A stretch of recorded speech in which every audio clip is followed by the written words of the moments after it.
or they kind of can go a little crazy. And some of the reasons why that happens is because when you try to pull up this energy, well, we get into the chakras and all that kind of stuff, but what happens is people always want to work on the third eye and the spiritual stuff, but they haven't healed their heart. They haven't dealt with their solar plexus. They haven't dealt with their emotions. They haven't dealt with their survival issues.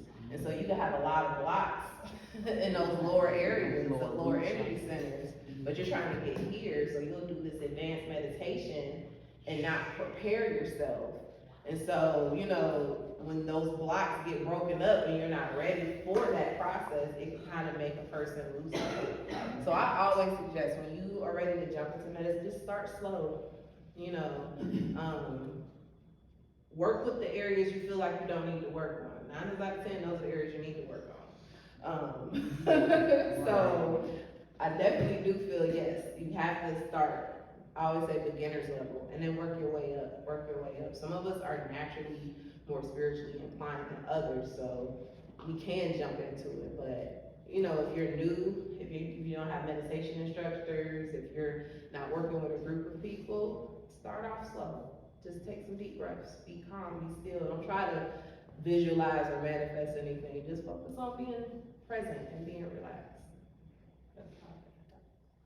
Yeah, question? Yeah, I just want to say I'm really happy to be here. Meditation is really an important part of my life, and this presentation is beautiful. Oh, thank you. I'm happy you're here as well. All right, got any more questions before we jump into our meditation?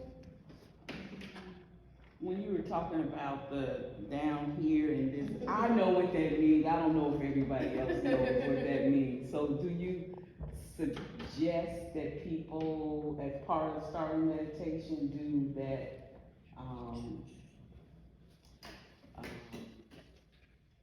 chakra test? Yes. Well, either one Or what do you? Yeah, I think it goes hand in hand. I know when I started learning about meditation, and I'll share this story.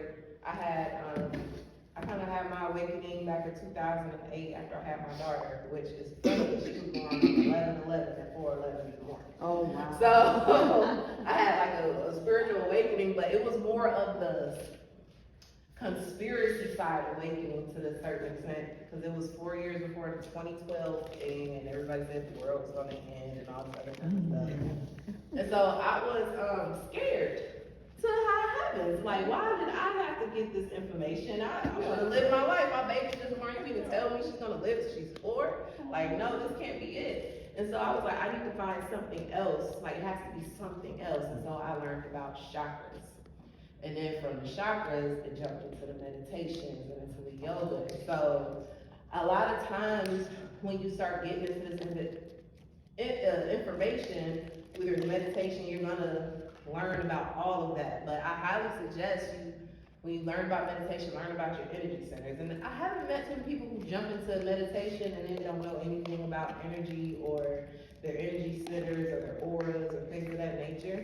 But I would highly suggest if you're gonna learn about meditation, learning about energy, you learn about what your chakras are. Your chakras are your energy centers, and we have energy centers all over our body.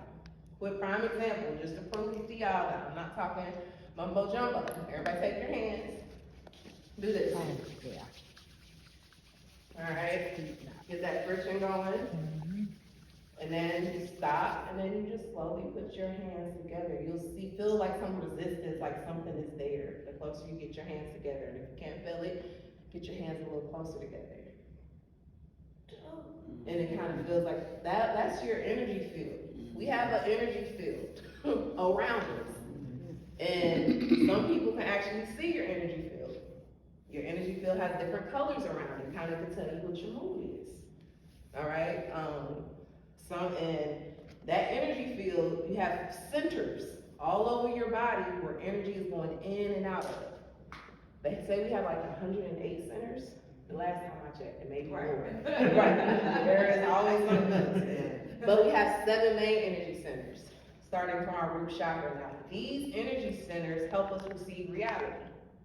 So if you are having issues with survival, having somewhere to stay, worried about food, family issues, even arthritis, issues with your blood, that's telling you there's some blocks in your root chakra. Because because that chakra pertains to that part of reality.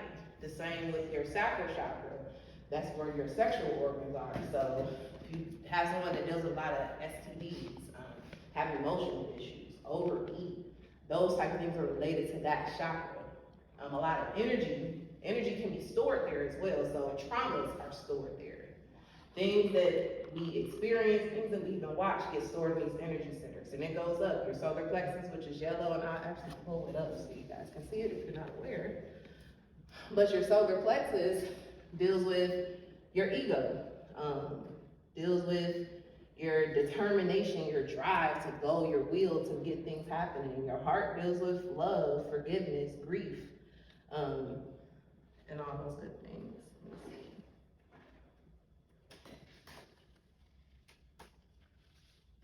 If I knew we were gonna get into this, I'd make slide.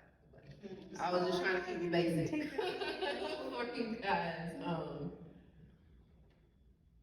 Let's see. I hope you guys can see it, but these are what the energy centers are. These are the 7 main energy centers. Again, we have energy centers all over our bodies. You have energy centers in your feet, the soles of your hands, and all over. But these major energy centers help you perceive reality. So when we're talking about the Kundalini meditation and bringing energy from the earth up into your spine and into your body, a lot of times people don't deal with these lower chakras because they think, oh, like they're kind of the boring ones. You know, some people think, I don't want to deal with, That's where the work is. yeah, that's where most of the work got to be done. You know, they call it the boring stuff. I'm like, okay, they want to get to enlightenment and hearing and, you know, seeing and being Jedi Knights. That's the process before you get to that level. And so each of these energy centers, they all correlate to a color. So sometimes you can use color therapy to heal the energy centers. You can eat foods to help heal your energy centers. Even when you meditate, if you meditate on a color, you can help heal these energy centers. One of the things that I do when I want to do my chakra meditations and I focus on my chakras, for example, I connect my root chakra to earth. So I will literally visualize me, my root chakra is cut, so it needs to be cleared. It's covered with dirt. So I'm clearing off the dirt so that light can shine. Just me simply doing that in my mind is actually clearing that chakra. Because you gotta realize, what's happening in your mind doesn't know if it's real or fake. It's scientific data to prove that, and I think we're in 2024, it's okay to say this. Whatever you do in your mind, whatever if you do it long enough, your mind is gonna take it as real mind. That's how you manifest.